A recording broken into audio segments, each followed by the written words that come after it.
Hi. I just wanted to say before you get started and everything, and before more people join, that I am really appreciative that you let my group sit in on this meeting where we are seniors at Sato Academy and we're working on our capstone project, which has to do with hypnosis and phobias. I'm pretty sure Miss Calkins told you a little bit of information, which is why the theme for today is kind of sitting on hypnosis and phobias. But I just want to say I really appreciate you. This is going to be a great resource for us, and we'll definitely credit you in whatever it is that we end up publishing. Well, thank you for sharing that because that was actually on the recording because we are live. We are live on YouTube. Hi, Mom. And welcome to Triple T number, can you believe it, 92. 92. Holy smokehouse, as Grandpa would say. And yes, we got a special group joining us tonight, so this is going to be fun. Had a special request for a topic, but before we get to that, let's do all the funny little stuff. My name is TJ Zill. I lovingly call myself a professional problem solver. And I always have to follow it up with, no, I don't know everything, but I have a really unique way of asking questions to help people get to the root of challenges, and I help people with depression, anxiety, phobias, PTSD. I do corporate coaching, work with athletes of all ranges, even have gotten the pleasure of working with a couple of professional athletes. I do have a website, thetswb.com. That's right, the tall, skinny white boy.com, because I'm 6'4", so yeah, ladies, eyes are up here. They're up here, yeah, just you know. And I do offer a free 30-minute consultation. That is your opportunity to spend 30 minutes with me, chit-chatting about anything you want. If you have anything in particular that you're working on, or you just want to see some time with Planet TJ, that is totally up to you. It is your time. Also, for those of you that are here for the first time or watching for the first time, the first hour I will be opening up my brains and throwing them on the table and sharing all that I have with you. And the second hour, we open up the platform, open mic, open platform for any questions or topics you may have. While people are trickling in, we got Faith and Kevin and Jade. Guada's here. Feeling, oh, thanks for showing up, you guys. Appreciate you. Anybody got anything they want to share from the last 7 days since we were here last?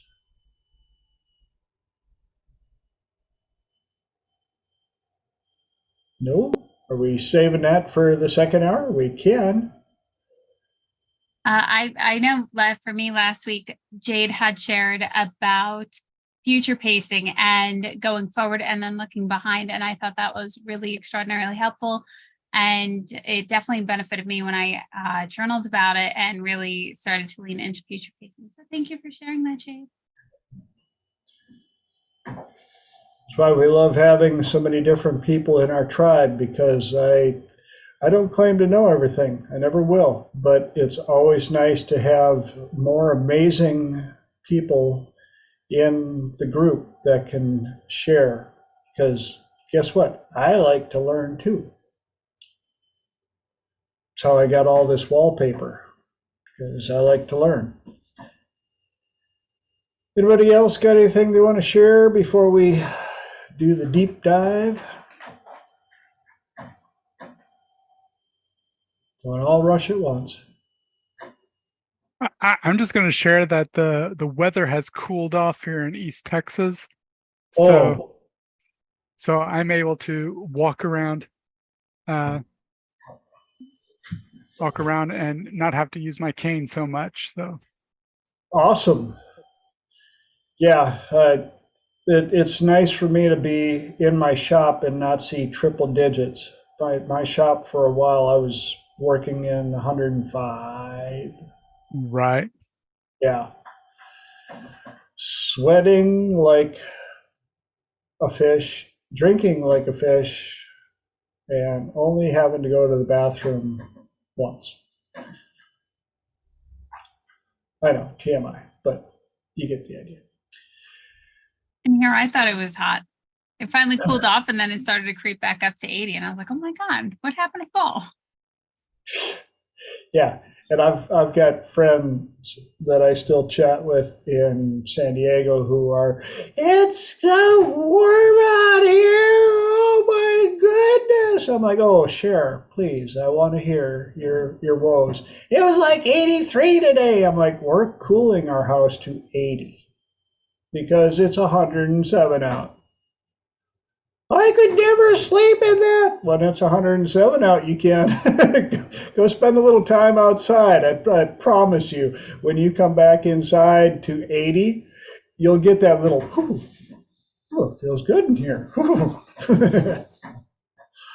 Yeah, Jade, that's why I couldn't live over there. Well, you overcome, adapt, and improvise.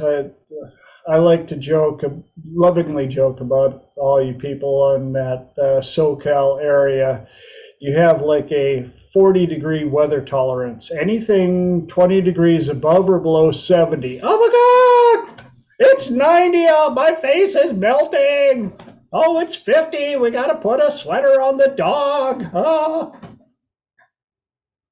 Like, no. I'm from Minnesota. There's not a whole lot of weather that scares me a whole lot anymore. I'm like, okay, I get it. Your sidewalk got wet. We will rebuild. Stand strong.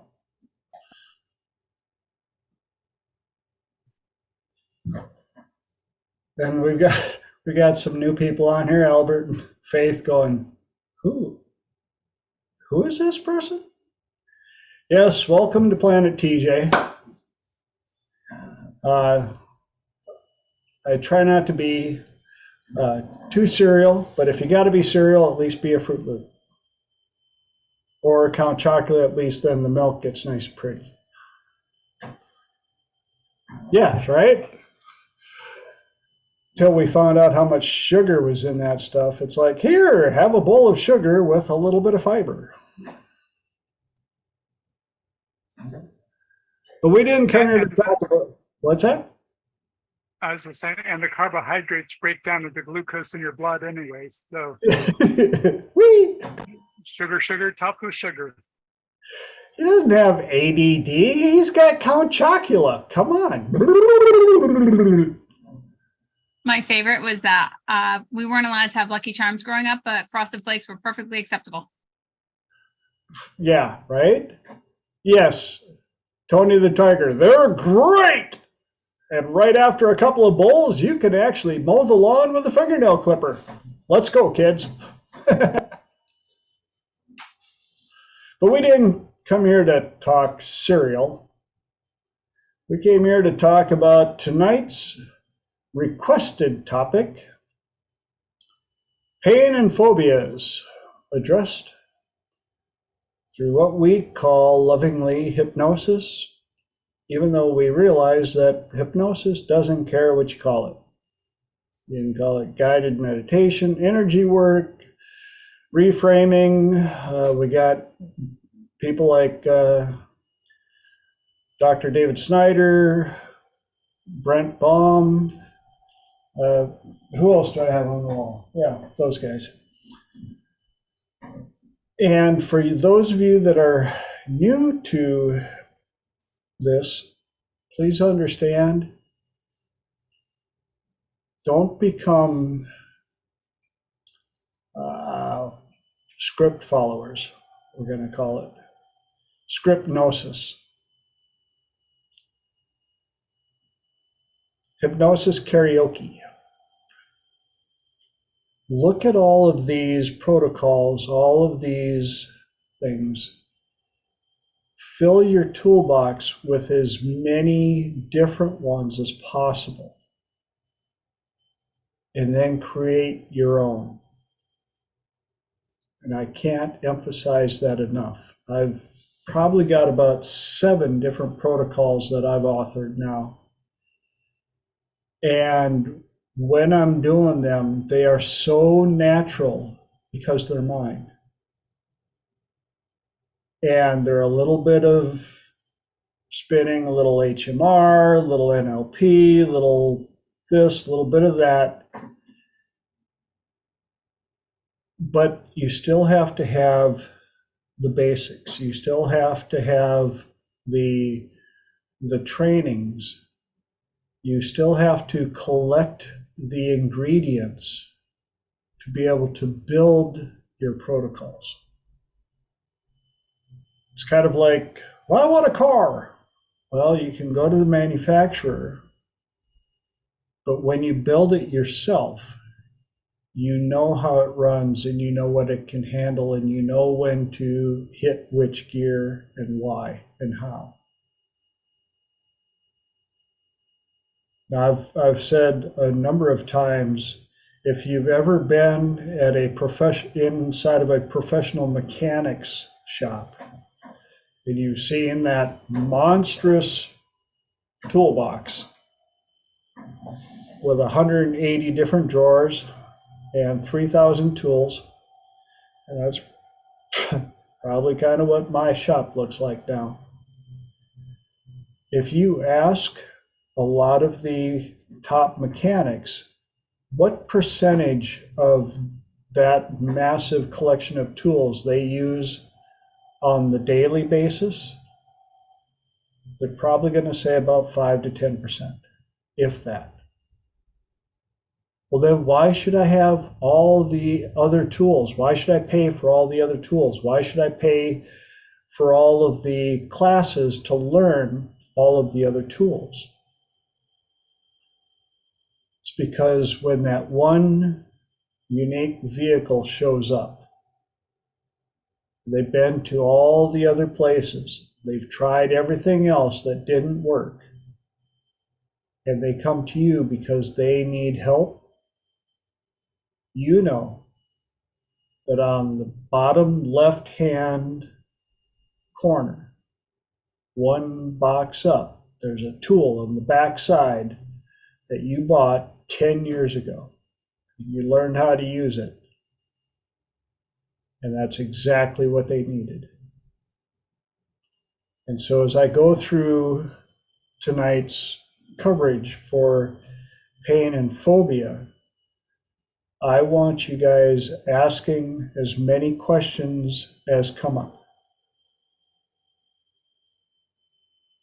I've heard there's no such thing as a dumb question. Well, there is, but usually they're dumb people asking. If it relates to what we're talking about, there are no dumb questions. I have no problem going down to the bottom of the basics to answer any questions for you. So, do we have everybody here that's coming here, or ones that come in, you're just going to have to bring them up to speed later on? Yeah, we have one on the way, but we're taking notes for her. Okay. When it comes to, I've got a question for the new people here. What are you looking to get out of this time? What is it, so that I don't go chasing squirrels over things that you've already pretty much figured out? What would you like to learn? So, to be honest, this is our first project that has anything to do with, for a lot of us, research. It's our first research problem. And for all of us, this is our introduction to hypnotherapy and phobias in general. So we have done like preliminary research. We've already compiled a literature review. We've met with Ms. Jade Calkins before, and we got a lot of information out of her. Now we're just trying to focus on things that can make, like how we can test this and how we're going to formulate our experiment, because our plan is to like get into making up methods and then see if we can perform and come up with data for how well hypnotherapy works. So we're just looking for a deeper dive into hypnotherapy and phobias And I don't know, I think there might be something else that we're looking for if they have any ideas. Cool. Well, that helps. And by the way, having Jade as your first resource, great start. Whoop, whoop. Snaps for her, snaps for her. And thank you, Jade, for your trust and belief in what I do. To give you a little background, when I first met Dr. David Snider, if I'd have known he was into hypnosis, I would have bounced. Flat out. I'd seen too many movies. I ran sound for a few too many stage hypnosis acts. And so one of the first hurdles you're gonna want to learn to get through is the misunderstandings of what hypnosis is. And ironically, some of the people it works best with are the ones that don't believe it works, because they don't have the preconceived notions of what it's supposed to be. The ones that have kind of studied it are going to have what we call smart person syndrome. And they're the hardest to work with. You know how I know? Because I've got smart person syndrome. They will be the person that while you're trying to work with them, they'll have their eyes closed and you'll be doing everything right. But in their head, they're going to be like, am I really in trance? Is this working? Oh, that was good. Oh yeah, I got to remember that one. Huh. Yeah, that definitely isn't going to work. Oh, yeah, that kind of feels nice. Wonder why it feels nice. And you'll be battling that inner voice of their smart person the entire time, and you will have to work much harder at it. And I don't say that to scare anybody. This is information to help you so that when you deal with it, you're inoculated from the backside of it. Because any of us that have been in the industry for a while have had those people. You knock out a stellar performance, and then they're like, yeah, I wasn't feeling it. Don't let that discourage you. I've also had the ones where I've done hypnosis traveling in my pickup 70 miles an hour down a freeway with no exit to pull over. Anytime, anywhere, for any reason. And so you need to get to the point where you have confidence in yourself that you can do this. And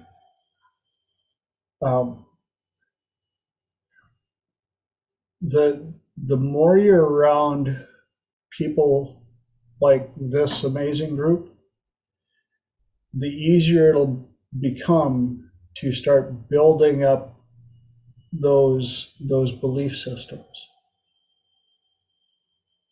I got to do help a young man with a severe arachnophobia, being spiders for those that aren't sure what that meant, to the point where we're standing out in front of the house. Two of his buddies are standing behind him, and I brought up spiders, and he's like, ah!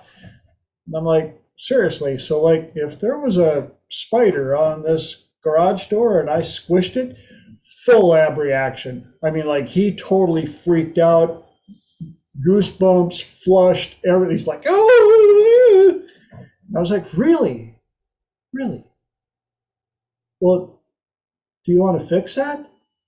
And here's where you'll probably get a lot of pushback. He's like, well, I mean, I said, no, seriously, dude. I mean, you're out on a date, you see a spider, you grab a girl, throw her in front of you to protect you. Yeah, that'll get you laid. That's called going straight for the lizard. And he was like, well, what do I have to do? I said, well, all you got to do is close your eyes and do whatever I tell you. You got your two buddies here to make sure that I don't make you forget your name or wake up clucking like a chicken or anything. I don't do that. He's like, all right. 5 minutes later, I had him cleaning up cobwebs with his bare hands. And he was like, what the hell kind of voodoo is this? And I said, here's the part that I want you to understand. And education is really good for clients on both what hypnosis is and what it's not. And so I let him know that with phobias, you have to understand, are perfect memory. Every time that switch is flipped, your brain has to remember how to react every single time. And that alarm goes off. And for strong phobias, the warning is right here. It's this big, and the alarm is set to volume 12. And that's all they can see. So when that spider, even the thought of that spider, just the mere fake spider squishing on the door, bam, alarm went off right here, this big. And so what I did, and I'll go over the details in a bit, was I shrunk the alarm picture down and allowed him to set it off to the side. I didn't eliminate it, especially for spiders, because I don't want him going, oh, look, a brown recluse, you don't scare me anymore, toss it in his mouth, kill himself. What I wanted was the alarm to go off, volume set at 2, so that he could go, oh, it's a spider. Am I in danger? Is this a situation that I need to take care of? And I also let him know that when you start studying spiders and things of phobias, did you know that arachnophobia barely existed 200 years ago? Any idea why? Was it the movie? Thank you, movie theaters.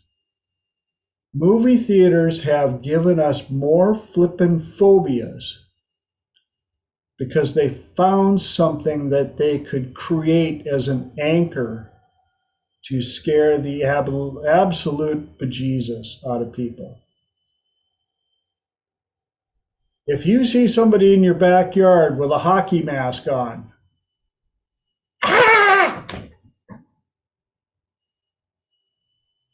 how many people were a little less scared of swimming in the ocean before Jaws? Right. Now all you got to hear, dun dun, dun dun, dun dun dun dun dun dun dun dun. Get out of the water, we're all gonna die. So when you understand that a lot of these phobias are simply anchors, they're alarms that are programmed into our memory that have that, as Jade put in there, phobias are perfect memory. Jaws is a perfect memory of, you go in the water, shark eats you, you die. That's it, you're done. So when I worked with that young man out in front of his house, I took that, again, that entire picture, shrunk it down, set it over here. Now, 2 weeks later, I showed up at the same house, and nicknamed him Spider-Man. So I come in the house and I'm like, yo, Spidey, how's it going? He's like, dude, I killed one with my bare hands. I'm like, oh, look at that. And that, again, proved to him that he had power over the situation. Now, there are going to be many, many techniques to achieve that situation. There's Dr. David Snider's spinning technique, which I happened to use that day. There's HMR and I'm having a blank because I'm too wound up. Come on. Brent Baum, thank you. Mr. Brent Baum out of Tucson, Arizona. Amazing person. Got to study with him personally. And there's going to be old school NLP and new, and I'm not washing this out to try and complicate things for you guys. I'm doing this because I don't want you thinking that there's the one and done.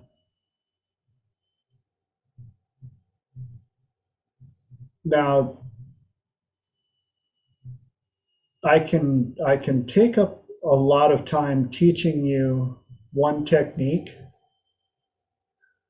or I can give you a lot of examples and the people who have authored them that you can research and pick what fits you your best. Which would you guys prefer? Because I want to make the best of your time. Number two? Okay. There are a lot of videos online for Dr. David Snider, Snyder. Spinning technique is one of the first things that I learned while studying under him. Amazing technique. That's the one that I used for the guy with the arachnophobia. Brent Baum and holographic memory resolution, which is now coming to its own, where even the higher communities that don't believe in this stuff that we do have to go, hey, you know what, that kind of works. You know, the concept.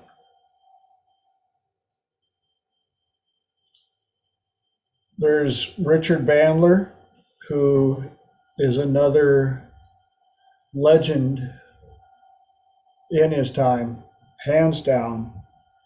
A lot of that you're going to find be more of the classic neurolinguistic programming, NLP. And I'm going to invite you to find a really good NLP certification course. Either I highly endorse Dr. David Snider. Obviously, have to. I don't have to, but I have to endorse Richard Bandler. Obviously, also Dr. Richard Nard has a course on NLP. Now, I will warn you ahead of time, when you learn spinning technique and HMR, and then you get a chance to study old school NLP, it's going to be like going from a handheld calculator to having to go back to the slide rule and pencil and paper to try and do addition and multiplication and you're going to be like, oh, why can't we just spin it? And the reason is old school NLP is the building block for all of these techniques. And just like when I made the reference to wanting to know how to work on automobiles,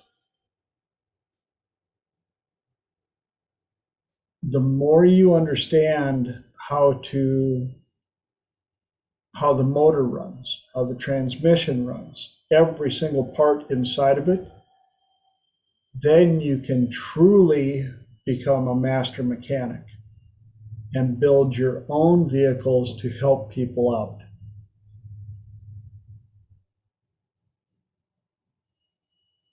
Now, I know I've thrown a lot at you so far. Any questions so far?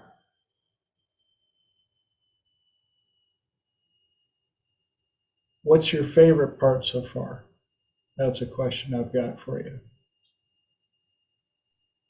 Well, I was gonna ask if you could elaborate more on that NLP certification, on what it is and how long it takes to get it. Great question. And the more time you spend around Planet TJ, you're going to find out that I've got a lot of squirrels. And I chase squirrels, and I've got entertaining squirrels, and my squirrels have squirrels. So when you ask questions, I may veer off and be chasing squirrels. When it comes to NLP, be very wary of certificate sales. And when I say that, it's like, hey, I've got a NLP certification course in only 2 days, $100, and you'll be certified. I am so beyond blessed to have met and spent 7 years working directly with Dr. David Snider. I ran his AV. I was at over 95% of every training, meetup, everything he did for 7 years. We had so many certified students. They had their wallpaper and everything. They came in and freaked out because when they were tested and asked questions, because they never had to do the drills to keep the skills. You will pay for everything twice. The first payment is time and money. The second payment is when you actually have to get down and do it. And very few instructors make you do the second payment during class. I know that Doctors Bandler and Nard and Snider all make sure that you can prove that you know it before you get that piece of paper.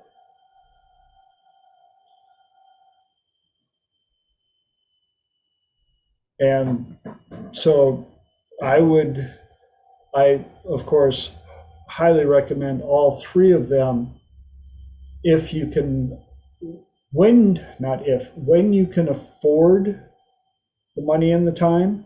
If you get a chance, get certified by all three. And here's why. They all have their unique angles.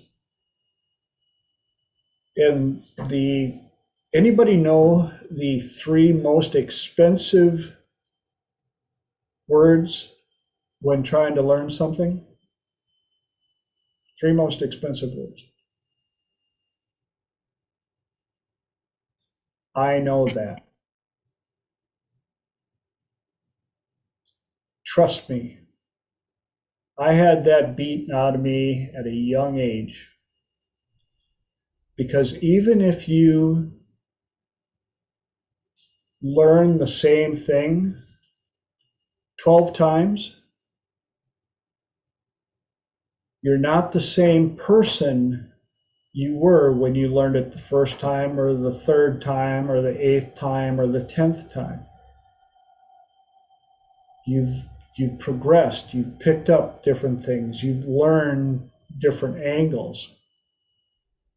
And all of a sudden, that 13th time that you have to sit through the same class, oh my gosh, here we go, I know this, boom, something clicks. And everything falls in place. And it makes more sense than it ever has. I know, it's happened to me many times. And just so you know, and I'm not going to say this to scare any of you. NLP, when you ask people what NLP is, it's the hardest thing about communication to describe. But it's about communication, I know. And it's the hardest thing to describe what it is. The shortest, most understandable metaphor that I've ever come up with, again, it's the building block for all language and communication. And when you understand that, people can't argue with you nearly as effective as they could. And when you hear people talk, especially about their issues, because everybody's got the issues, you start seeing the words coming out of their mouth and how they built the argument for the pains or the phobias that they have. And when you can understand how they built up the foundation for those belief systems, then you have the ability to go in and disassemble and rearrange them for them. Because it's not until they conclude the change work that it actually happens. You can tell people all day long, I've fixed your pain. But until they conclude that it's happened, you're just talking. And that's why a lot of these certificate for salespeople can have a whole ton of wallpaper and they're terrified to do anything with it because they've never actually had to go out and actually do the work.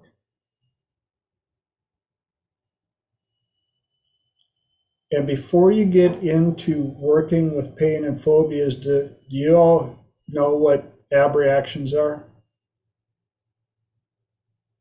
Oh, let's start there. To a vast majority of certificates for sale, Abreactions are what will make you freak out when the client is freaking out. Now everybody's freaking out and nobody's getting help. The abreaction is the strong response when you open up Pandora's box and the seven-headed dragon comes out and brings the whole trailer park with it. And it can be anything as extreme as screaming and crying and yelling, and I'm talking sobbing and falling on the floor and all the above. Yeah, the kind of stuff where people are like, holy Phew. And the first thing you want to know is how to deal with it properly. Now, if you're not ready or you're not in a situation to help with an abreaction, a very strong one like that, there's a saying in the industry, and Dr. David Snider in his trainings, and I do it as well in my trainings now, we teach that right away. And you'll want to write this down and then learn it, memorize it, so that when you need it, it pops right up. And the saying is, and the scene fades and you tend to your breathing. And the scene fades and you tend to your breathing. And you just keep repeating that in a calm, cool voice.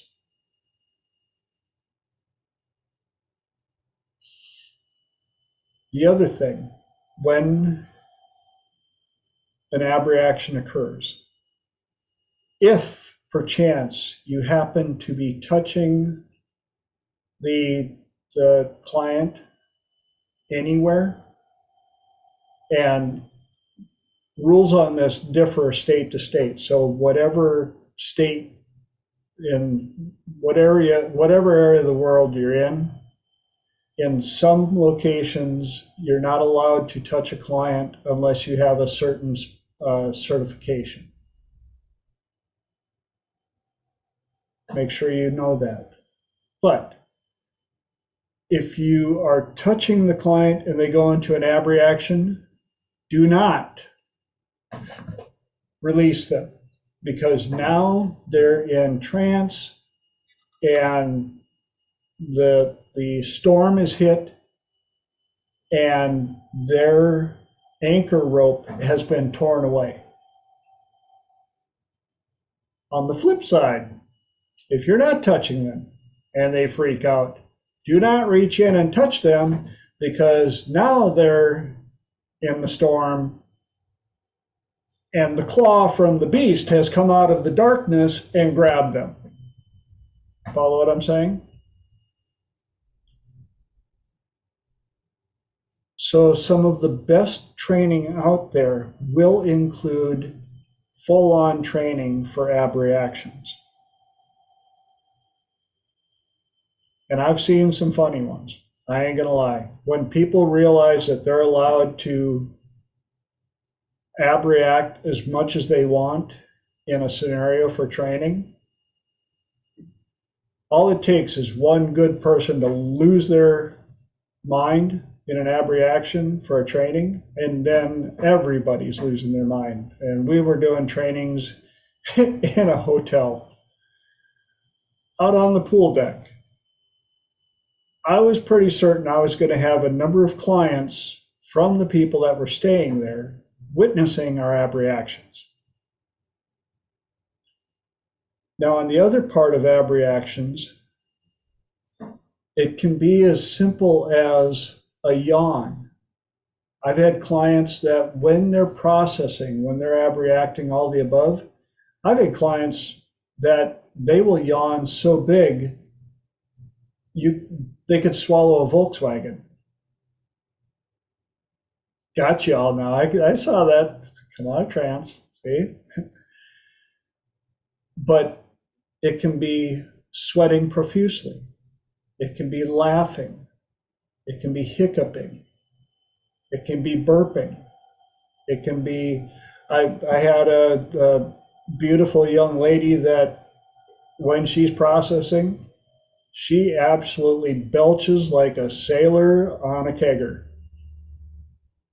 And at first she was like, oh my gosh, and trying to cover it up, and I went, no, this is your processing. Allow your clients to know. Everybody processes differently. And thank you for bringing that up. Jade reminded me that it's best to learn how to create rapport with NLP. To create rapport is so important of a foundation for these changes to take place. And yes, that's why the more you study this, when you build that trust and you build that rapport and you build that understanding of some of the things that they can expect, like when we get to working, you might experience, some people experience sweating, burping, laughter, crying, all the above. This is processing, and it's good. So whatever comes up, no strong soldiers here, let it out. Don't hold that in. Especially when you're trying to work with pain and phobias. Because most people, when their phobia is triggered, what do? Abreact. That's where the scream, the freak out, the flushing, the goosebumps, all the above. Yes, Jade, it's all processing and releasing. And when they understand that, they can embrace it. And when they're embracing it, now they're concluding they're experiencing the change work. And it will stick. You're not just telling them, and you're all better, because I said you're all better. That make sense? Come out of trance. Any questions on what we've covered so far?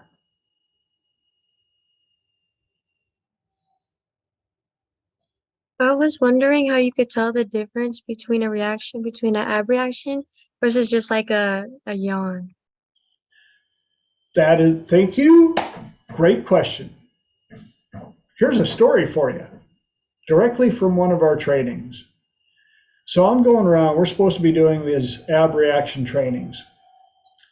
And as a trainer now, I'm watching the students. And so there's these two guys, and I'm watching, and the guy's doing a little technique, and the other one, there's a little yawn. I mean, a tiny yawn, barely noticeable yawn. And the other guy goes, and you tend to your breathing, and the scene fades, and you tend to your breathing, the scene fades, and you tend to your breathing, da da da. The guy comes up, now, interesting. So what was the abreaction?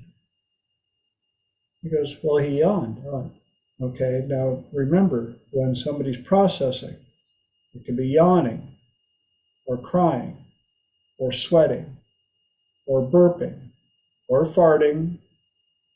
You'd be amazed what the body can do when it's processing. And so I said, do you want to see what a real abreaction looks like?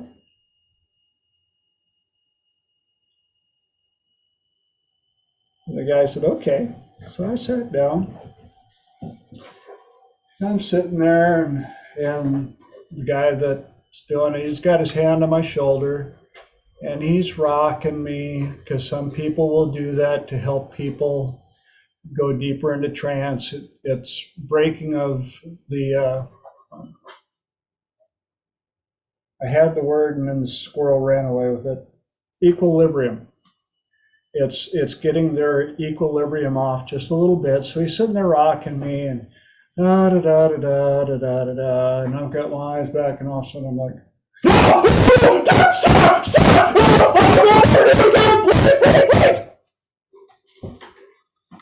I've had that happen in my chair. They've fallen on the floor. And the person I was working with did this.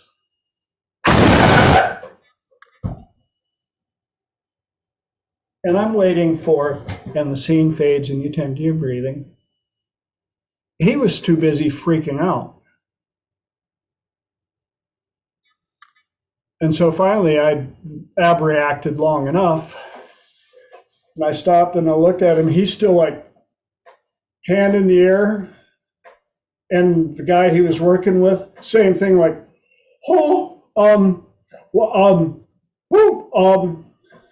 I said, that's an abreaction that you need to be prepared for, so that you don't wet yourself and everybody's freaking out.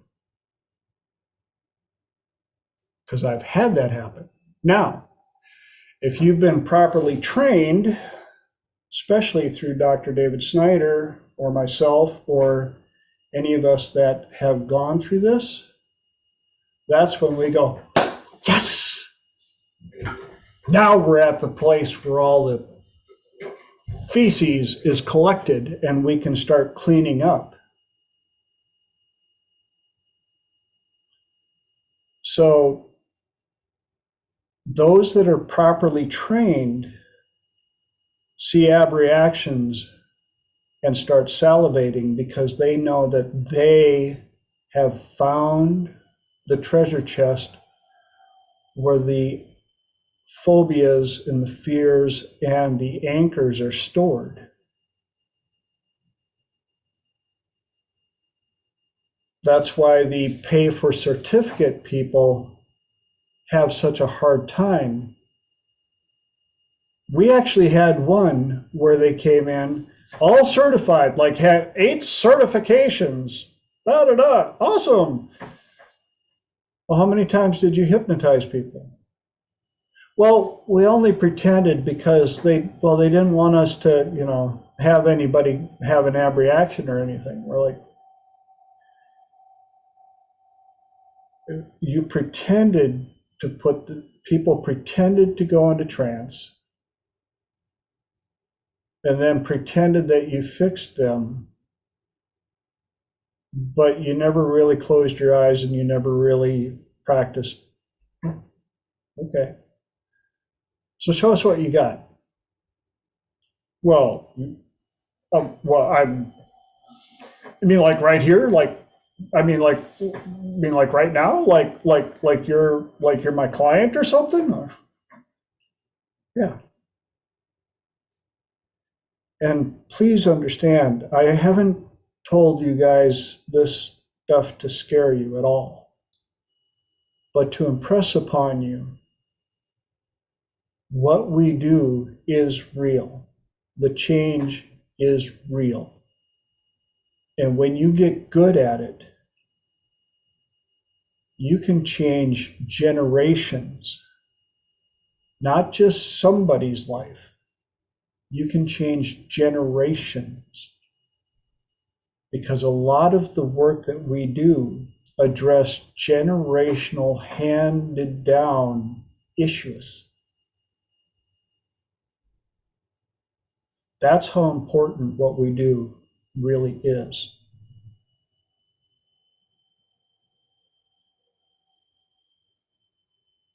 And it's a whole lot of fun. I ain't gonna lie.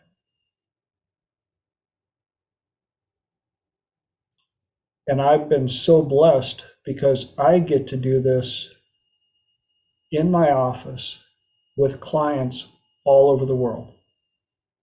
I've got clients in New Zealand, Australia, Europe, the UK, Canada, both coasts. I've been blessed to teach this to a number of people now.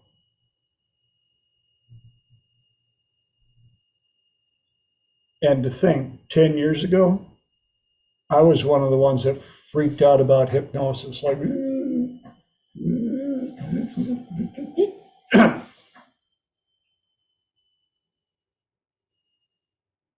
so if I can end up here, any of you can. I promise. Now, I know I didn't delve deep into the pain and phobia protocols, mainly because if I don't teach you the foundations, where to find the foundations, and the things that may trip you up along the way, it's not going to matter what I teach you. I've watched way too many students fall along the way, especially for the ones that attended pay for certification, because they weren't ready, they weren't prepared. And I want to go find their teachers and throat punch them. Because all they did was took their money so that they could print out a certificate, a pretty certificate with a name on it, and didn't prepare them for anything.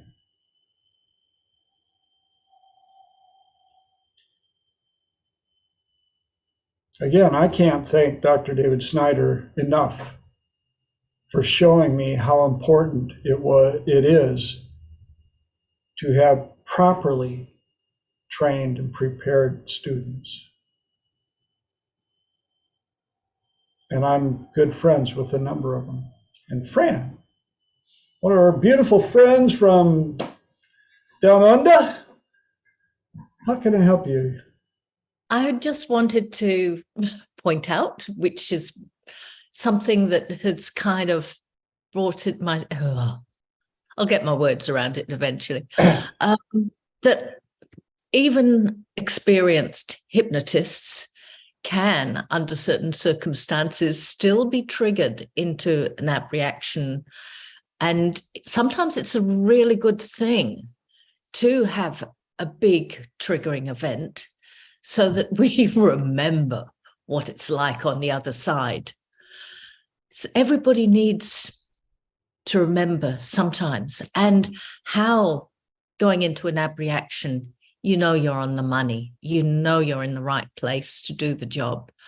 And yeah, I've had some triggers recently, and it's a good reminder to be able to feel vulnerable again, so that you have the right connection with your client, in my opinion. Absolutely. Thank you so much for sharing that. And another thing, especially for you people that are looking to get into this,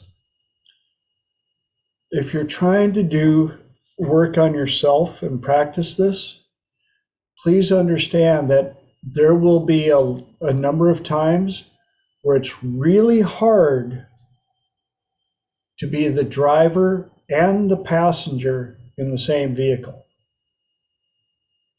I know from experience. That's why even us professionals who've been doing this for quite a while still have other professionals that help us with our challenges. Because it doesn't matter how much we know. Oh, I know this protocol and I've done this and I can help people with this and da da da da da da da da. But I can't seem to help myself with my own stuff. Don't be afraid to ask for help.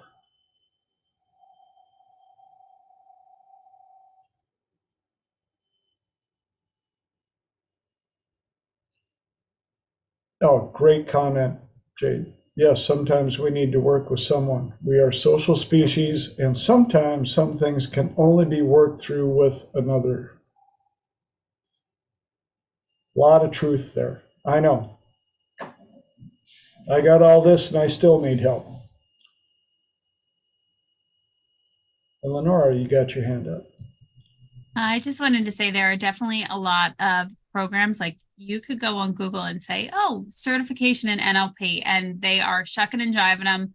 Absolutely. I completely agree with everything that was said about get to a course, and then not only get to a course, work with other people and be vulnerable and practice.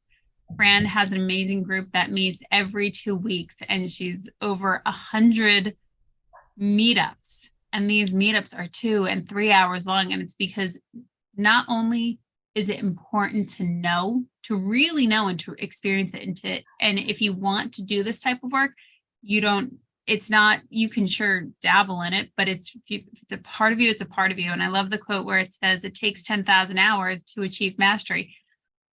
However many hours I've spent, whatever it is, it still just keeps going and it keeps evolving. It's not you have a certificate and then you're there. It's you now have a piece of paper that says you've learned the basics. When you're there, when it's a part of you, when you navigate the world thinking this way and wanting to help people in this way, it is truly a part of you. And it's not just a piece of paper on the wall, at least to me.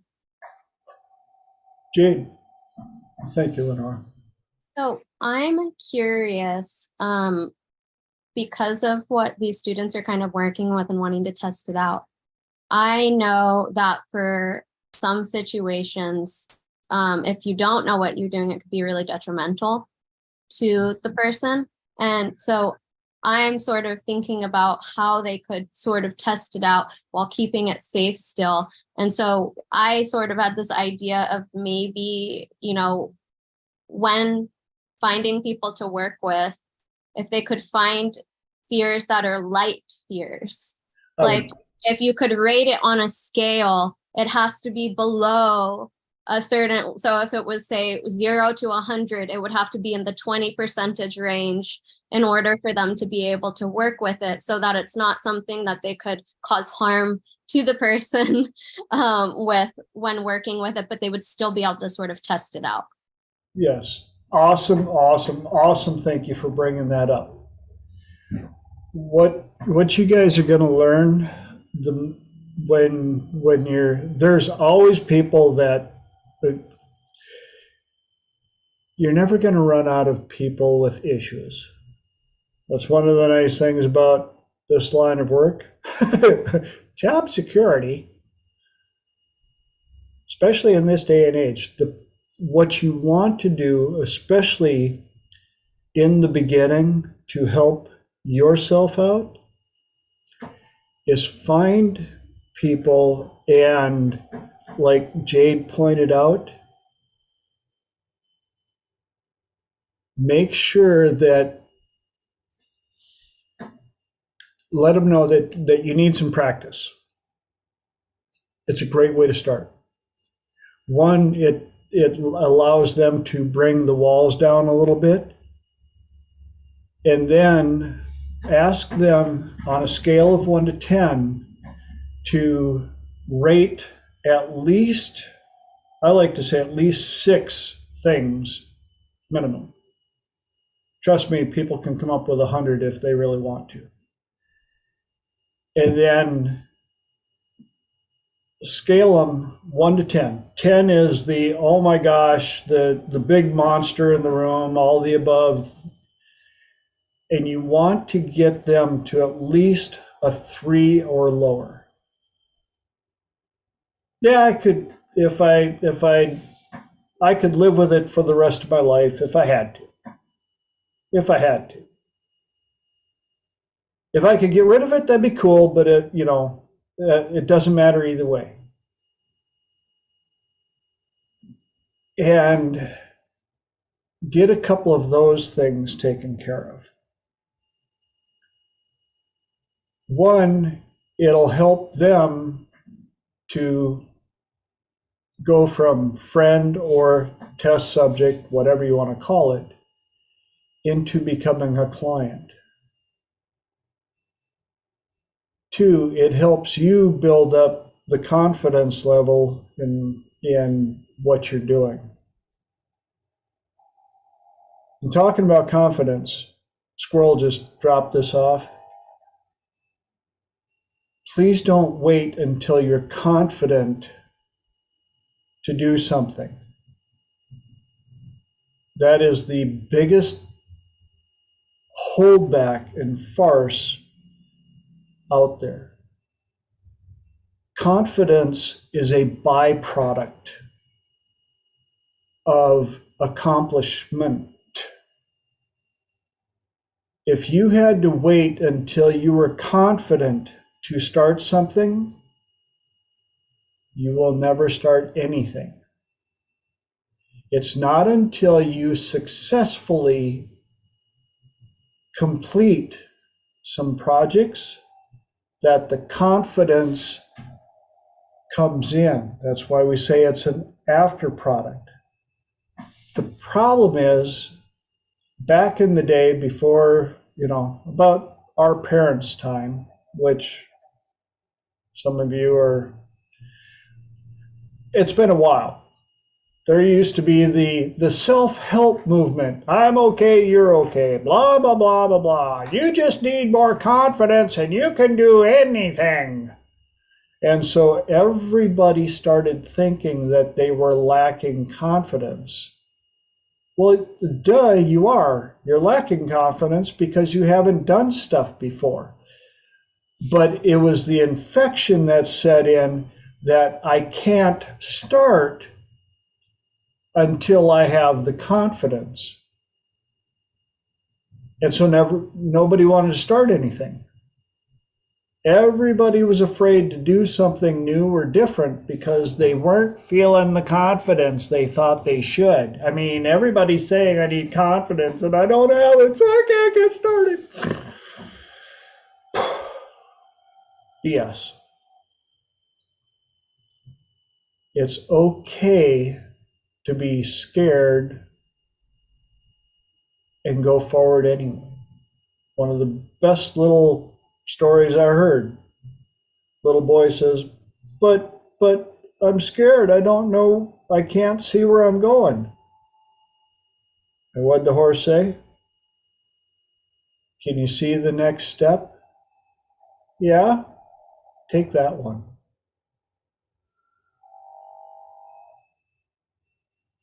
Because you can do that. Fran.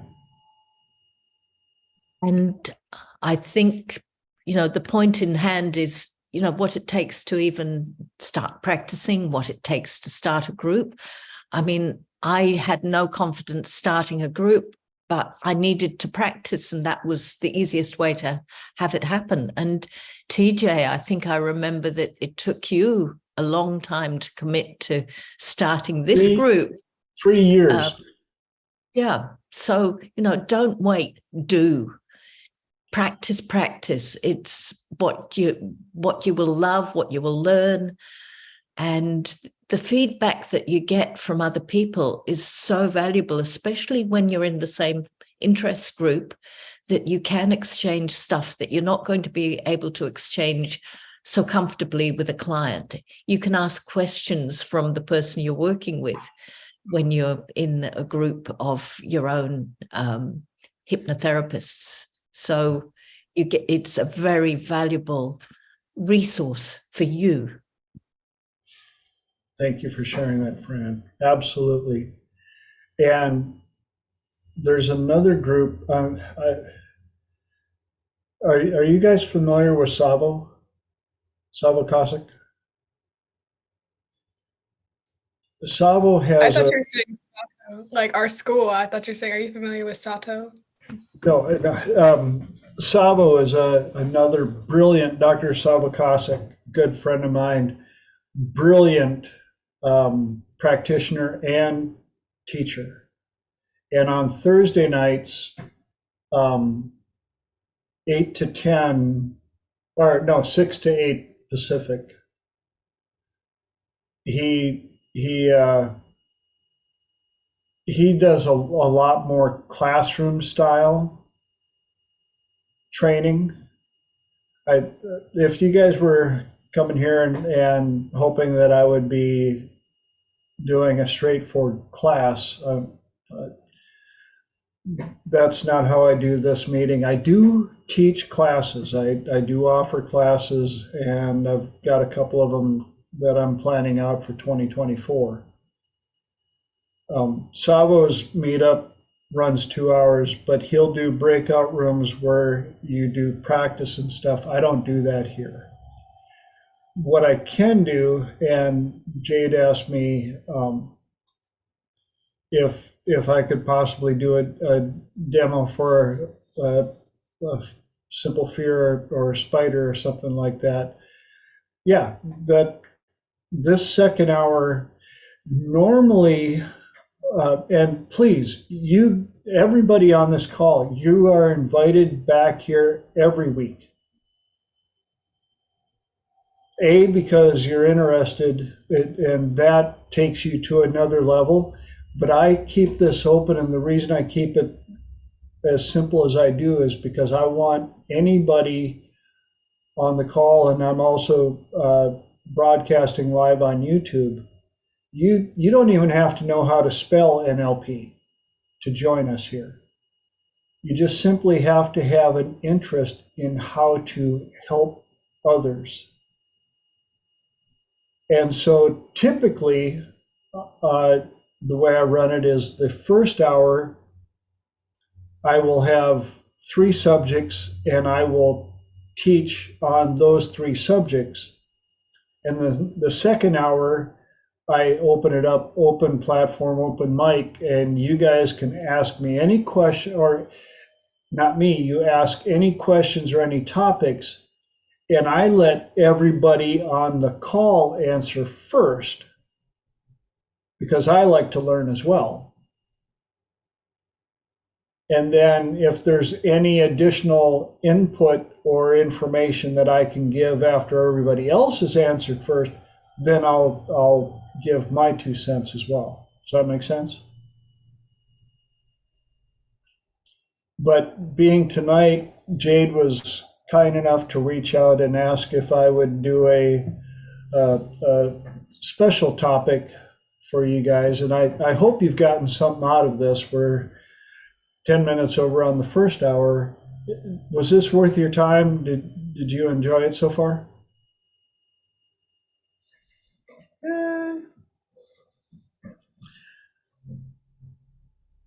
Now, just for my delicate ego, a couple people on here know me well enough. What is your what's your biggest takeaway so far before we go into something else here? Anybody, the newbies here? Nothing? Okay. I think something that I took away from this is that there's a lot more research to be done because we did do our literature review already, and we thought we knew it all, or like you said, like I know that, and that was our fault. So we have to go back and do more research, get in touch with David Snider and get all that information. Like we have to still go through the work. So there's a lot more work to be done before we even start thinking about it. And thank you so much for sharing that vulnerable part right there. Because even as much as I've done, I am still an information junkie, have been my entire life.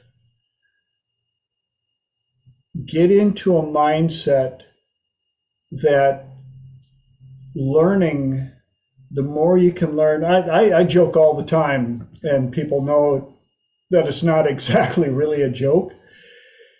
But if I had the time and there was a class for underwater basket weaving, I would probably take it. And people are like, why would you want to take a class for underwater basket weaving? And it's because I had the time to learn it. Now, do I want to be a basket weaver? Not right now, no.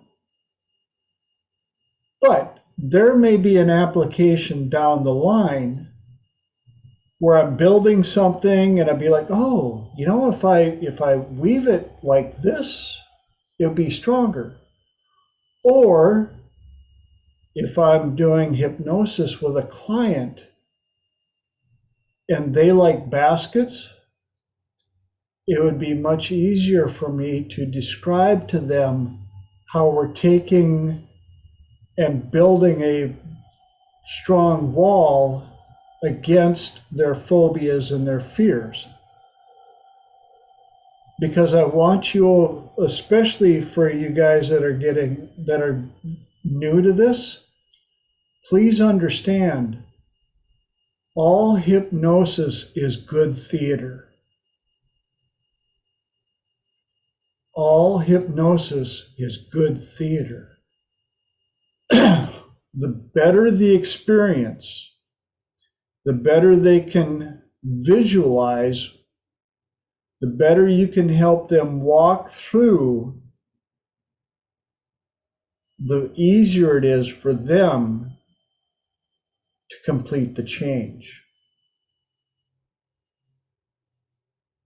And to follow that up, the danger part in that is a lot of the newbies will be too specific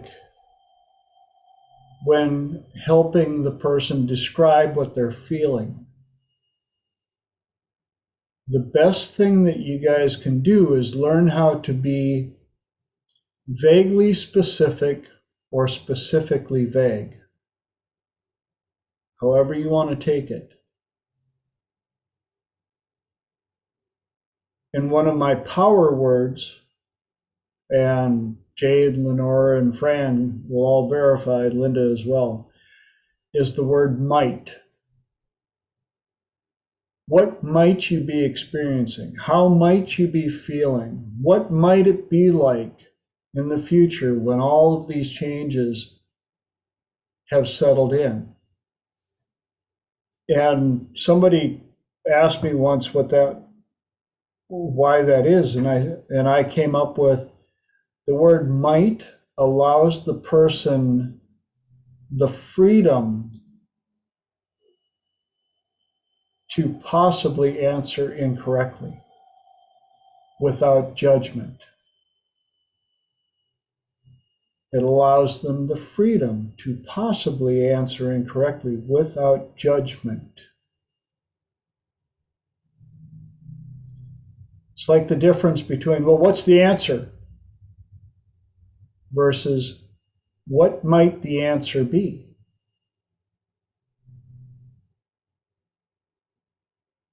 Notice the difference in the feeling between those two, and I'll say it again. What is the answer? What might the answer be? So learning how to integrate the word might in your daily verbiage is a very, very powerful tool. And for those of you, Fran just posted the practice hypnosis group in Australia. If you can make it, definitely do it. It's 7 p.m. Sydney, which is, what's that here? I've tried making it a couple of. I think it's about 2 or 3 a.m. Yes. Which isn't USA And I know friendly. it's 5 my time, and it'll soon be 4. So with daylight savings time, it'll be somewhere between 3 or 4 for Texas. But I promise you, it's worth your Worth time. it. Yeah, because I've been blessed, and they've even honored me, like up here, to come in and teach. And here we have Savo. As soon as he gets his audio connected, hey Savo, your mic's muted. Hey guys, how is everybody? Good to see you. We're doing good. Just to bring you up to speed, tonight's protocol, our format is a little different than my normal, but we've got some amazing young students here now that are wanting to learn about hypnosis and NLP. And I've been talking, well, it was supposed to be on pain and phobia and hypnosis protocols to help that. But as you know, my squirrels brought their squirrels, and I had a few more squirrels, and we talked about a few other things. But I wanted to promote your webinar on Thursday nights, where they can actually get some class time, some breakout rooms, and things of that nature, if you don't mind.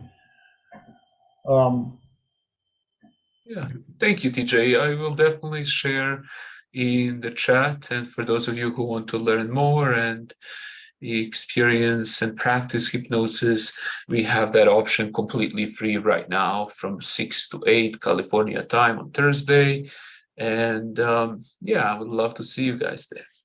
Sometimes we also have TJ teach and some other great hypnotherapists. Mm-hmm. So you all have tapped into, and not to be egotistical, but you've tapped into a gold mine. I've met too many that as I've said, have tapped into the certificate, pay for certificate program and came out with coal. And I'm not saying that who I've learned from is the best because I've learned from them. I'm saying they're the best because the world has said they're the best, and I was blessed to stumble into that one. Oh my. And that's how I met Savo. That's how I met Fran in Australia. That's how I've basically met everybody here. And you don't know how easily your life can change. I met Dr. David Snider because we were both members of an invite-only travel club that I'm still part of. And I showed up for a get-together on the wrong night and was introduced to Dr. David, who was doing a meetup in the next room over. Had I showed up an hour late, he would have been already doing his meetup, and I wouldn't have walked in. Got to meet him, and he said, well, you've already set the time aside. I'm doing a free meetup. Do you want to sit in? Free fit my budget at the time. And there was a potential to learn, and I sat in. And again, had I known, if I would have had that much of an inkling that it was hypnosis, I'd have bounced. But I sat in and went, this is kind of cool. And when he was done, because I didn't rush out right away, he came up and he said, what do you think? And I said, that was awesome, but dude, your audio sucks. Kind of kicked him in the ego and said, what? I said, no, seriously, if this was a tap dance recital, you're golden. But you kind of sound like Charlie Brown's teacher. And he's like, well. And I said, well, what should I do? I said, well, I recommend this, this, and this. And he said, all right, buy it. All right. So the next meetup, I brought it, set it up for him, and ran it. And he goes, you know what? You're right. That does sound better. Now I need someone to run it for me.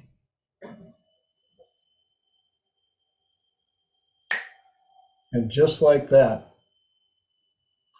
I was connected to Planet David and deep diving into all of this wallpaper. And if you look behind Dr. Savo, he's got more wallpaper than I do. And he's earned every one of it. I know, because I've heard him teach. I've heard him talk. He was forced to own it as well. Thank you, TJ, so much for saying that, my friend. I appreciate it. Also, if next this coming up Thursday in 2 days, if we can have 3 or more students, we're gonna do the whole webinar just about fears and phobias. And so just let me know in the chat, and you guys already have the link. I'm sure that you can see it in the chat. If not, you can ask, and then I will send you individually.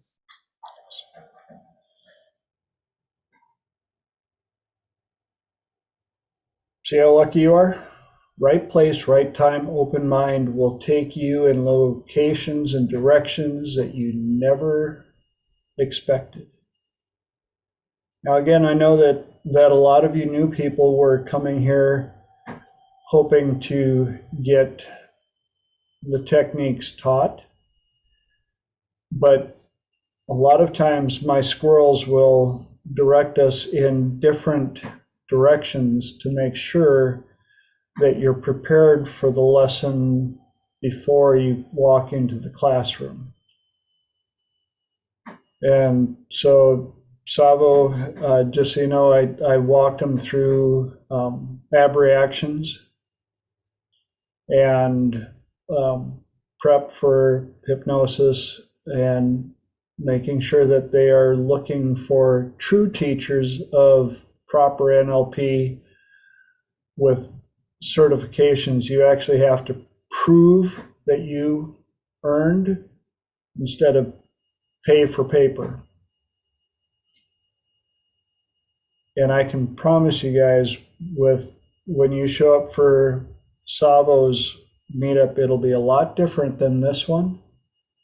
And you will learn the techniques and the background behind them, and you will be going into breakout rooms and you will be practicing. Because we need more people. The world needs a whole lot more of you guys. I promise you. You will never run out of people to fix. Ever. Ever. And I've been blessed. I've helped people in airports with flying phobias. Anytime, anywhere, for any reason.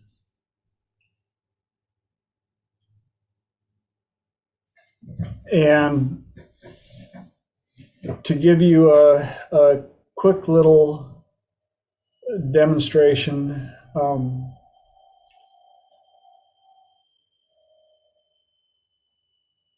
you want me to just give you a rundown story of the technique that I used for some of these? That'd be okay? So let's take the fear of flying.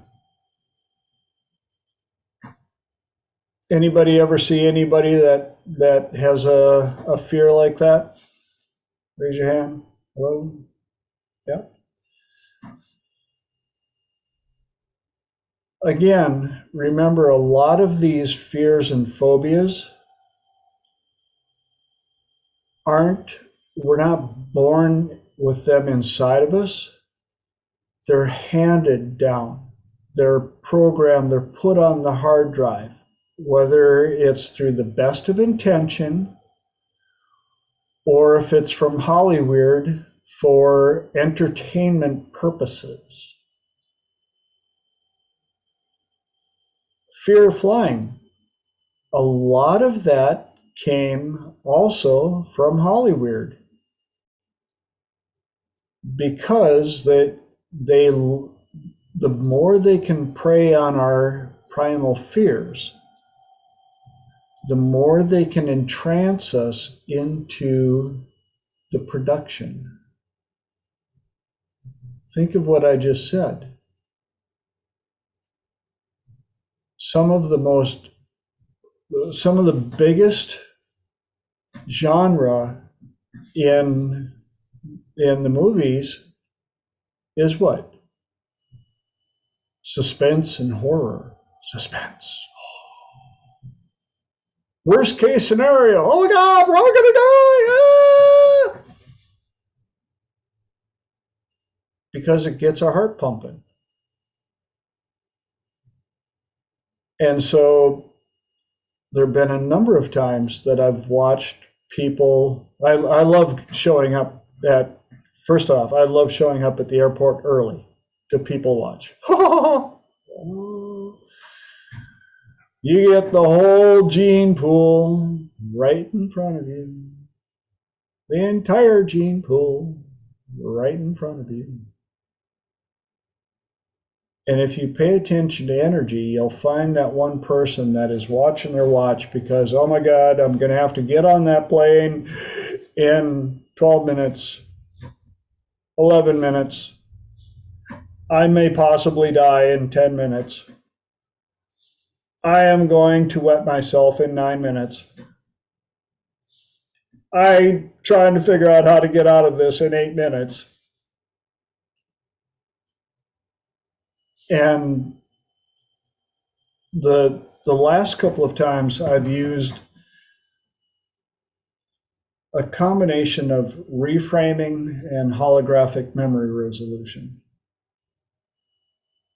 And the reframing is something that the more you do it, the easier it will get for you. Now, out of curiosity, anybody on this call right now been on a flight and experienced turbulence? Who's afraid of turbulence out of curiosity? When that happens, here's the best reframe that I did for turbulence. Now, those of you that raised your hands that you hate turbulence, raise your hand also if you've ever driven on a terrible road, a bad gravel road, a road with a lot of potholes, a really rough road. Do you understand? It's the same sensation. But when you were riding in that vehicle and you were on that rough road, how many of you went, oh my God? No, you just went, man, this road sucks. Holy cow, where's my tax dollars going? What the what?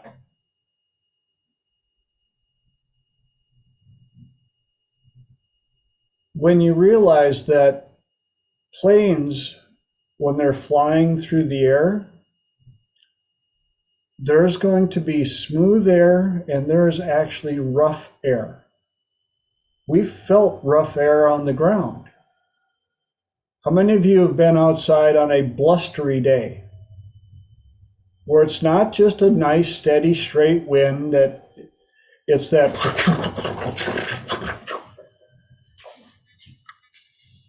that's the road that the plane is driving on. It's just a rough road. And when I've reframed that for people that are in the passenger seat next to me in the plane, and you can tell they're this close to wetting themselves and they want their mommy a blankie and their teddy, I'll just, every now and then, if we hit a little rough spot, I went, oh, that was a shitty pothole, huh? And it's something that it's an anchor they can associate with. And the more you get them to start associating with that common anchor that they understand, that they've survived many times, many, many more times than they've survived turbulence, it starts doing that flip switch. That's reframing. And that can be done without having to get them uncomfortable with closing their eyes or worrying whether or not you're going to make them cluck like a chicken or forget their name and all the other that goes along with our industry. I've got some good friends, they call me Metaphor Man, because I've experienced enough things, I've worked in enough professions, I've studied enough stuff that I can come up with analogies and metaphors for nearly anybody. Now there's a great book, it's about this thick, red, about this big, Metaphors for Hypnosis. Oh, that's a deep dive. You could read that thing for a year, and then because you've There, I knew you would have it. See, look at that. Hypnotic suggestions and metaphors, because you guys have them. Yeah. And mine is somewhere not that quick to find it. And Fran's got her hand up. I was going to say that I really loved your reframe because, you know, my go-to method would have actually been more in the fast phobia area. So, you know, actually seeing how many different ways you can approach any situation is wonderful. So, you know, who else has got a different way that they would approach something like a flying phobia? That was great. Thank you. Thank you, Fran.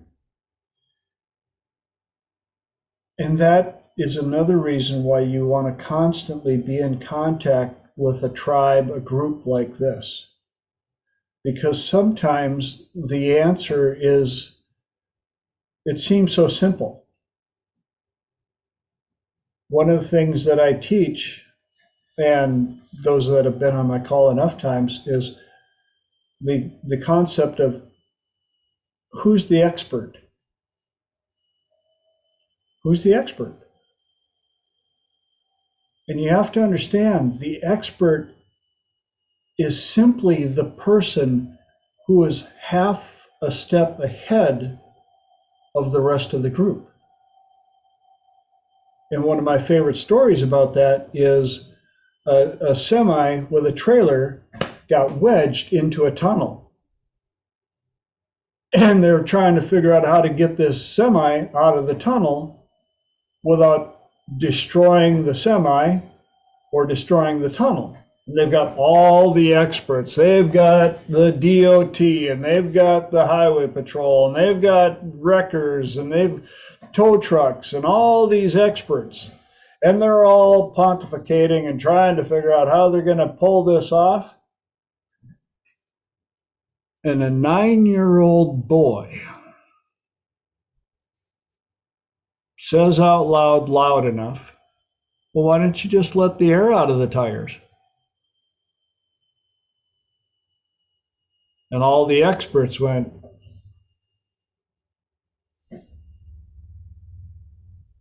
well, that might work. You know what they did? They let all the air out of the tires, and they backed the truck out without further injuring anything. Who was the expert? Thank God he wasn't too scared to speak up.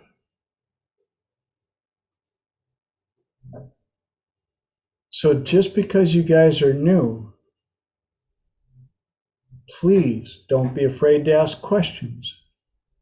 Don't be afraid to give your ideas. I don't call myself an expert. I'm good at a lot of stuff. But I don't consider myself far above anybody else because I've been impressed by some of the earliest students. I'll give you another one real quick story that you can go right on Google and verify. Space shuttle. When they first started launching the space shuttles, the additional fuel tanks were painted nice and pretty white, NASA. And they were doing a tour with high school kids.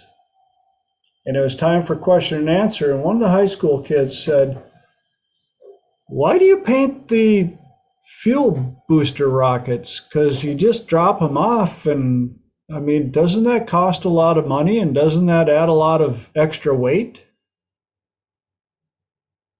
And here our top NASA being paid big bucks goes, oh.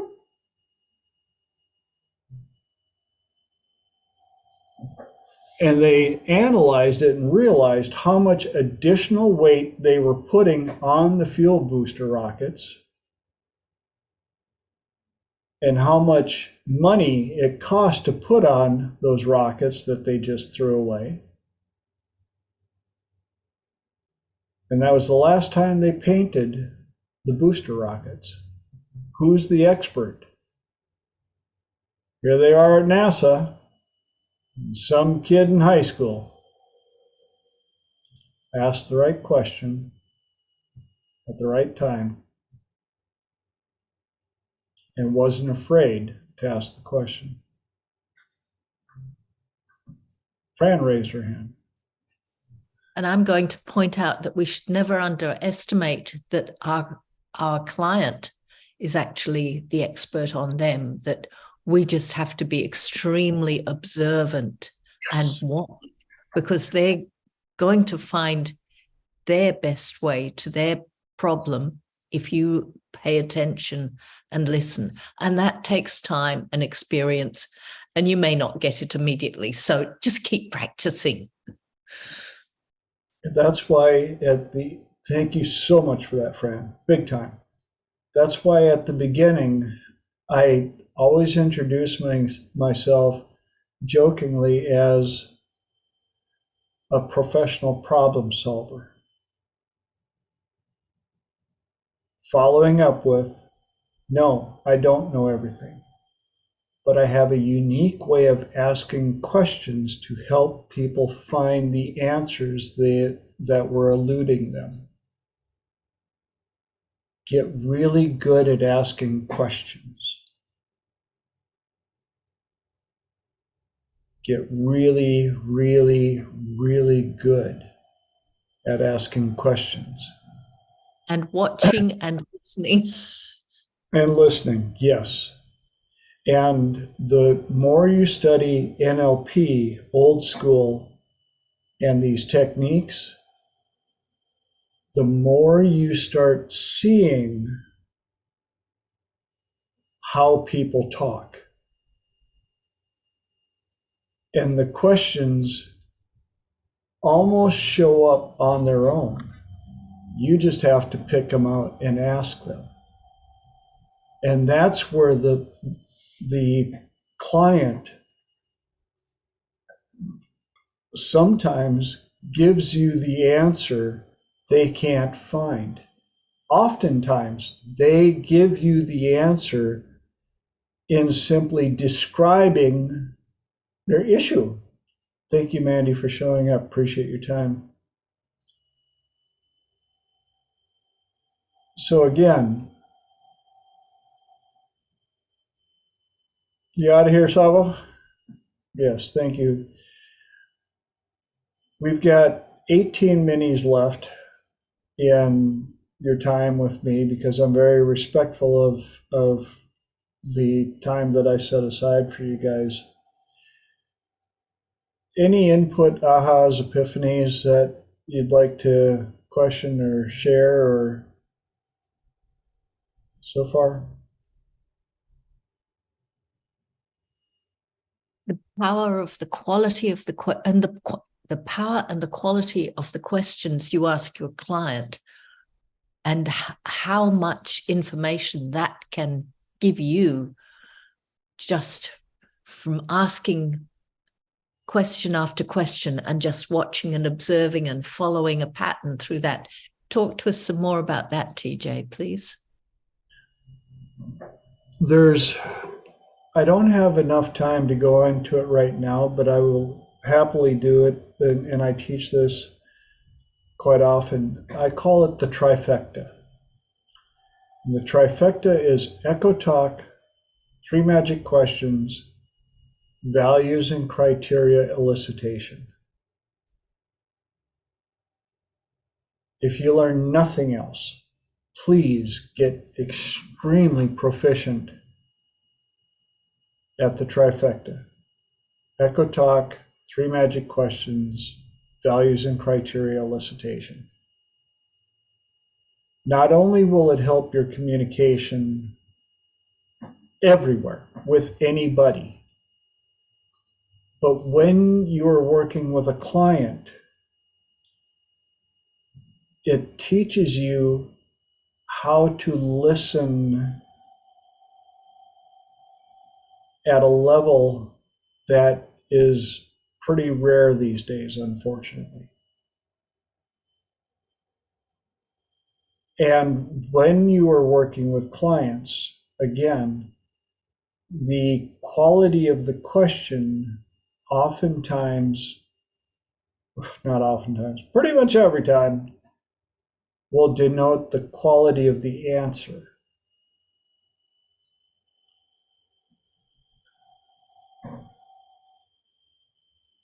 So put into your future pacing, your goals and everything. Learn to be an excellent question person.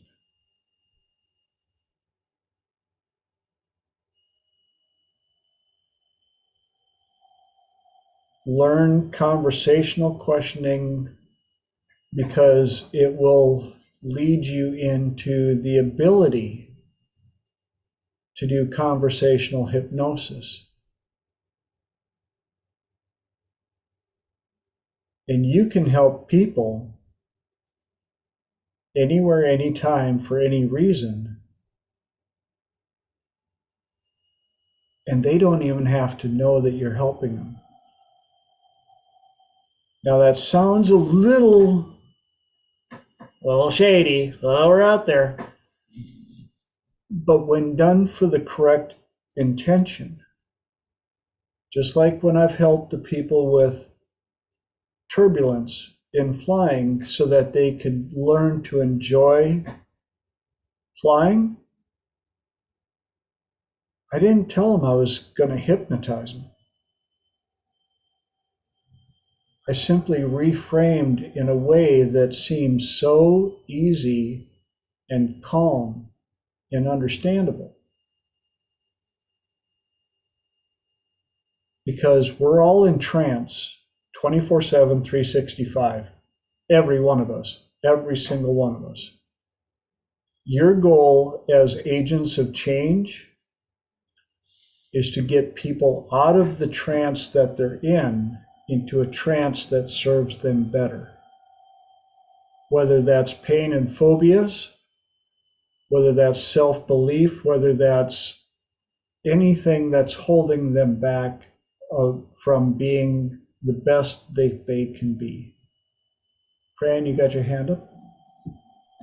Yeah, and I mean, this opens the conversation about, as a hypnotherapist, sometimes we think we know what the client needs. Yes. And that ain't necessarily so. It's what the client actually needs. And the only way you're going to find that is by questions and listening and molding what you're doing to fit their solutions. We don't know better. They know better, but we have to guide them to where that'll work. Does that make sense? Very much so. Thank you so much for bringing that up. I don't have time to teach my deal on questioning affirmations, but if you know what affirmations are, most of us in this field do. I have a protocol called questioning affirmations. And one of mine that is written on my mirror in my bathroom, so I read it every morning, is, whose life will I change for the better, even if I don't know about it? Whose life will I change for the better, even if I don't know about it? Because I wanted to get my ego out of the way. And the reason I brought that up with what Fran referenced is, when you have a client looking for change, they're not looking for change based on your values and criteria. And we oftentimes have to, as long as they're not hurting other people or themselves, if they're looking for help to what they think will make their life better, we don't get to judge what that means to them or what that means to us.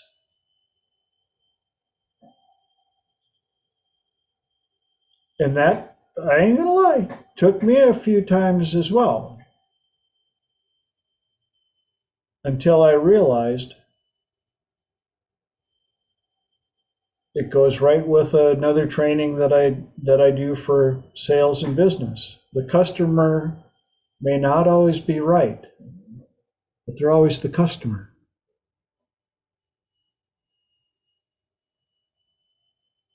It may not be what we would pick, but if that's their form of better life and it's not hurting themselves or other people,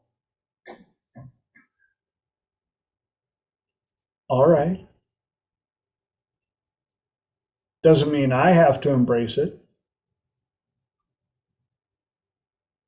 But if it's in my power, in my means, in my training, my abilities to help them have a better life that doesn't come at the expense of anybody else,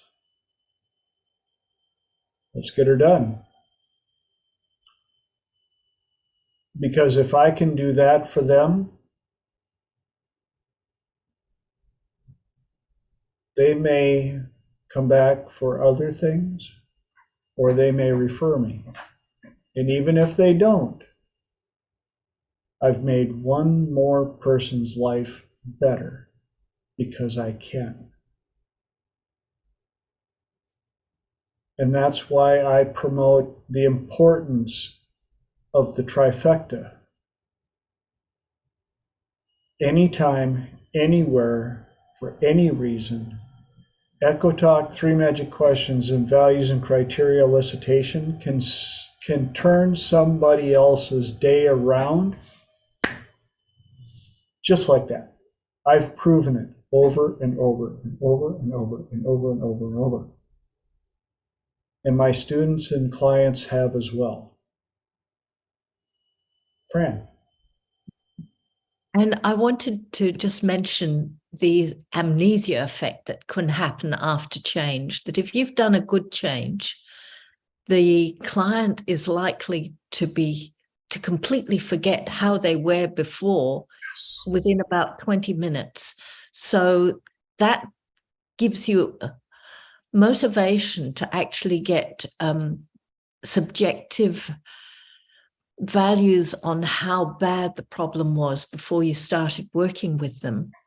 And then again, after you've finished working with them, because I don't know why it happens, but it does, that yep. Once they've made the big change, they don't really remember what it was like to be them before the change. Any other comments from anyone? Well, go ahead, Lenore, please. I have heard people say, I don't think it worked. Mm-hmm. And they'll just kind of surmise that, and because they don't remember. And it is something that I've been walked through many a times by the lovely people that are a part of this group and guided through. And it's not like, oh, it fell out of my head. It's the intensity that it had upset you. It was the power that was behind it that you're like, oh yeah, something, yeah, oh well, I feel good now. And you just feel extraordinarily different. It's absolutely incredible. I just wanted to add in there, that's why, especially whenever I'm working with a fear or phobia, or really anything, it's usually an emotion that we're working with. And so I have them rate on a scale of either 1 to 10 or from 0 to 100, the intensity level of that emotion, so that we can look at how big of a difference or far of a change that is at the end of the session. Again, I have them rate themselves again, and they can see how much change has actually happened in the way that they feel about it. So I think that's a really good way for people to be able to see that. And it helps you also to be able to see how much it's working. And, you know, you can actually rate them even. I do it with the percentage from 0 to 100 when I'm bringing down a fear or phobia. I will test it throughout the session to make sure I'm bringing it lower and lower and lower until I can get it as low as possible. So I know where they're at and I can keep going if I need to. Absolutely.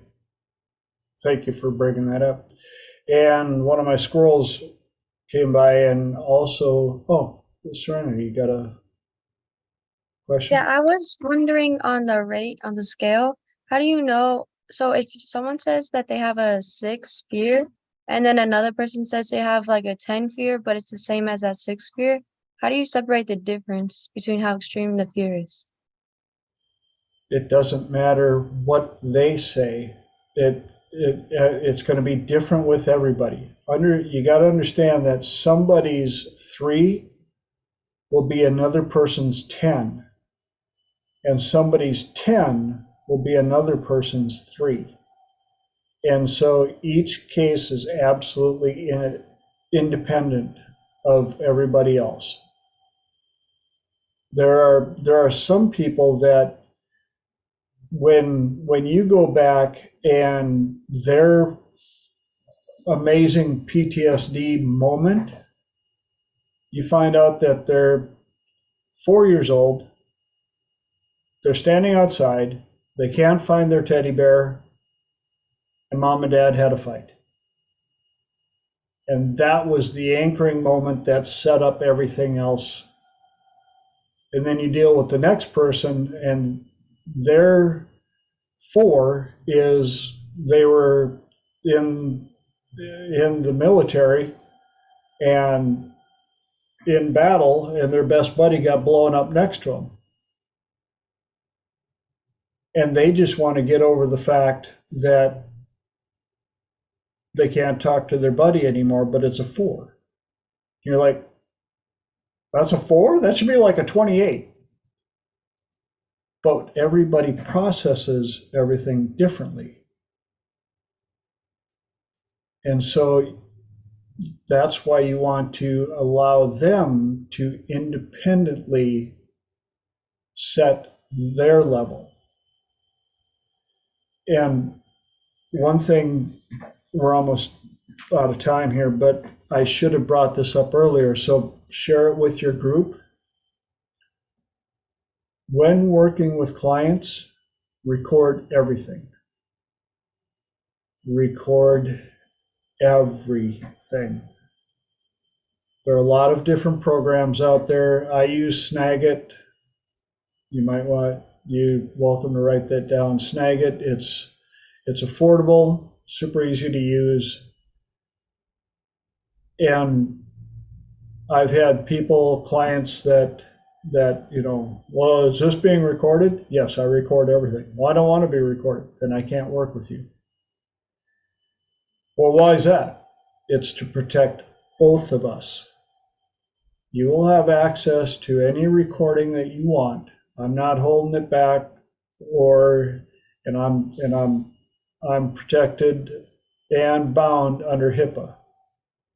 So I can't distribute these at all. But it's for protection for both clients or both people, because there have been people that went out and did nasty deeds. Well, I was under hypnosis and they told me to do this. They put the voices in my head that told me to do it. And I've actually had clients that, because of the charging structure that I use, I charge by the minute, not by the session, not by the change work. Because I've got some clients that we go in, bada bing, bada boom, 17, 20 minutes, we're done, we're out. I've also had 2 clients that went over 4 hours nonstop. Because again, we opened up Pandora's box, the seven-headed dragon came out, brought the whole trailer park, and I won't quit until they're back to their safe place. But I also record my consultations, because I had more than one client come back and go, well, I paid for 5 sessions. No, you paid for 5 hours. Nope, you're lying, you're trying to get more money, blah, blah, blah. And so I had to bring up the recording and go, here's where I said, you prepay for 5 hours. I charge by the minute. Oh, okay. If I didn't have that recording, so share with your friends. Make sure that you record everything. In this day and age, with the price of external hard drives, the software is very affordable. And just make sure that you've got a dedicated external hard drive, that you keep it in a safe place. And that brings us to the top of the second hour. Bada bing, bada boom, that flies by so quickly. Any ahas, epiphanies you can share before I got to do my goodbyes? I really want to thank you guys for showing up. I really, really do. I am so impressed to see such amazing young faces showing up here. So if there's any way that I can help you guys, I do this every Tuesday night, same bat time, same bat channel, same link, everything. And you're more than welcome to show up. Please. Jade, you got your hand up? Yes, I just wanted to say thank you so much for changing your class so that you could talk about fears and phobias a little bit and help out with any questions that they might have or anything. So I just really appreciate you for that. Thank you. And again, I offer a free 30-minute consult. Y'all are more than welcome to reach out and take your free 30 minutes on Planet TJ and ask me specifically. More than happy, I would be honored to have any of you in my class. As long as you understand, you will have to do the drills, prove that you got the skills before you get a piece of paper. If my name's on it, you're going to know how to do it. Is that fair? Cool. So with that, every week I get to thank you, because time is the one thing I cannot give back to you. And for you to take that precious commodity and invest it here on this platform means so much to me. And I want to make sure that your investment was well invested. So hopefully I get to see you guys in 7. Until then, please go out, live life to the fullest, make the world a better place, be kind to each other, and I'll see you back here, hopefully. Love y'all and all these.